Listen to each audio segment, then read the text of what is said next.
এই রমজান মাস পাওয়ার পর যেই ব্যক্তি কি করতে পারবে না, নিজের গুনাহকে ক্ষমা করাতে পারবে না, তার মতো হতভাগা কপাল পরার দুনিয়ায় কেউ নাই, তার মতো হতভাগার কপাল পরা কেউ নাই।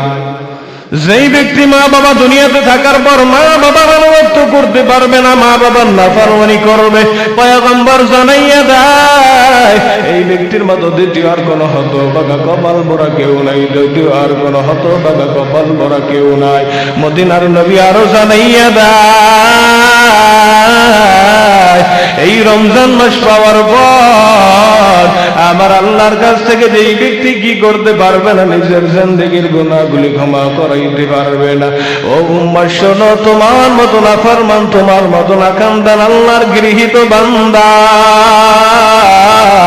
আমার আল্লাহর অপছন্দনীয় বান্দা তোমার মতো এই জমিনে দ্বিতীয় আর কেউ হবে না।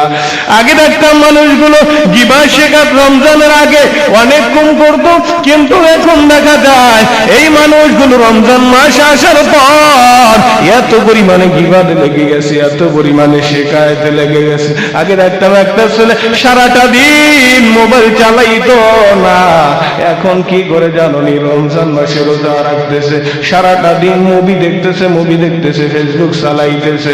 ও বাবা, তোমার জিন্দেগিটা কোথায় কাটাইতেছ একটু নিজের কাছে প্রশ্ন করো। কিছু মানুষ আছে, আমরাও তো মোবাইল চালাই, কিন্তু এই মোবাইল তুমি চালাও আর আমিও চালাই, দুইটার ভিতরে বাবা অনেক পার্থক্য আছে।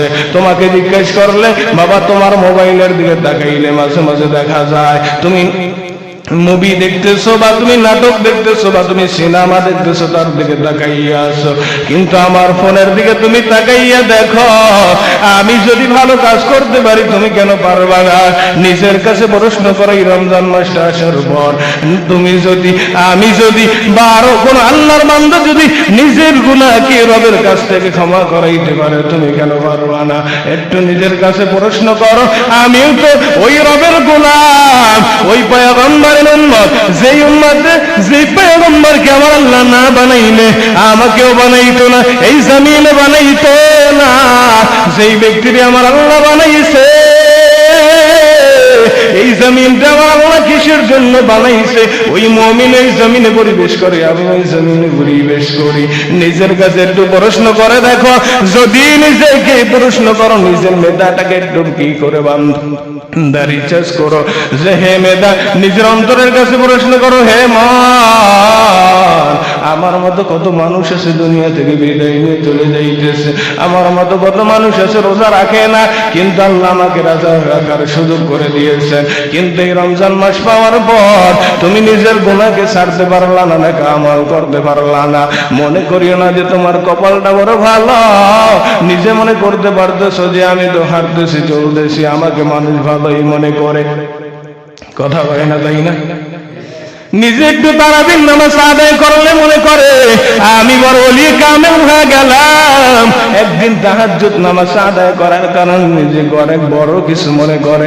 না না বাবা না, এই যখন তাহাজ্জুদ নামাজ পড়তে পড়তে তোমার ভিতরে এমন একটা অবস্থা হয়ে যাবে, রমজান মাসের রোজা রাখতে রাখতে তোমার ভিতরে এমন একটা অবস্থা হয়ে যাবে, আমার আল্লাহর সমস্ত ভয় তোমার অন্তরের ভিতরে যখন পয়দা হয়ে যাবে রে বান্দা, তখন নিজে অনুমান করবা, না না না আমার ভিতরে কোনো অহংকার নাই, কোনো দেমাগ নাই, তখন তো বান্দা বুঝতে পারবা।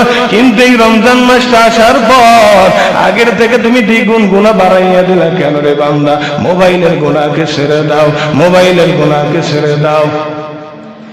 আগে মহিলাদের দিকে যদি 5 বার দৈনিক তাকাইতা, এখন একবার তাকাও, তাকাইতে তাকাইতে আস্তে আস্তে জিরোতে নিয়ে আসো। একেবারে তুমি চাইলে নিজের গুনাহকে একেবারে ছাড়তে পারবা না। তবে হ্যাঁ, দেখবেন যেই ব্যক্তিগুলো বিড়ি খায়, যেই ব্যক্তিগুলো নেশা করে, এই ব্যক্তি কিন্তু একেবারে পারে না, একেবারে পারে না। আস্তে আস্তে আস্তে আস্তে সবকিছু ছেড়ে দিতে হয়, তেমনি ভাবে গুনাহটাকেও তুমি আস্তে আস্তে আস্তে আস্তে ছেড়ে দাও।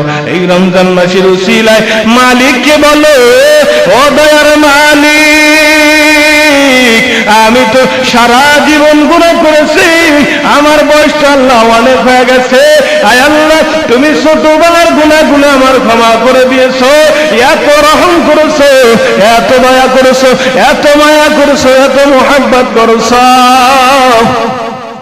আয় আল্লাহ ছোটবেলা থেকে 10 বছর পর্যন্ত আমার গুনাহগুলি তুমি আল্লাহ মাফ করে এমনি দিয়েছো রে আল্লাহ। আমি বালেগ হওয়ার আগ পর্যন্ত সমস্ত গুনাহগুলি তুমি আমার মাফ করে দিয়েছো রে আল্লাহ। ও দয়ার মালিক, এখন ওই সময়গুলো যদি আমি হিসাব করি ওদিকে 10 আর এদিকে 10, তোমার বয়স 20 হয়ে গেল। এই 10 বছরে কি পরিমাণ গুনাহ করছো, আল্লাহ তাআলার কাছে ক্ষমা চাও। আল্লাহ তাআলাকে বলো রে মালিক আগেও তো গুনাহ করেছি রে আল্লাহ, ওগুলো আপনি বিনা হিসাবে মাফ করে দিয়েছেন। এই গুনাহগুলোর জন্য আপনার কাছে অনুতপ্ত হয়ে বলতেছি, ও দয়ার মালিক আর গুনাহ করবো না, গুনাহকে ছেড়ে দেব আল্লাহ। আপনি আমার হেদায়েত দান করেন, হেদায়েত দান করেন। ওই মালিকের কাছে যদি বারবার ফরিয়াদ জানাও, আমার আল্লাহ তো তোমার মাফ করি দিবে রে বান্দা, যদি বলার মতো বলতে পারো। এই রমজান মাসে যদি রোজা রাখো, রোজার কি পরিমাণে ফজিলত জানো? হায়াতুল হায়াওয়ান নামক কিতাবের ভিতরে আল্লামা জমিরউদ্দিন রাহমাতুল্লাহি আলাইহি এত সুন্দর ঘটনাটা বর্ণনা করেছে।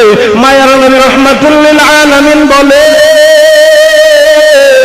হে উম্মত, যদি তোমরা কি করো রমজান মাসের যদি রোজা রাখো, আমার আল্লাহ তাআলা তোমার কেমন প্রতিদান দান করি, কেমন প্রতিদান জানো। এই যে জমিনের ভিতরে তাকাইয়ে দেখো একটা কাক, এই যে কাক দেখতে পাওনি, কাকে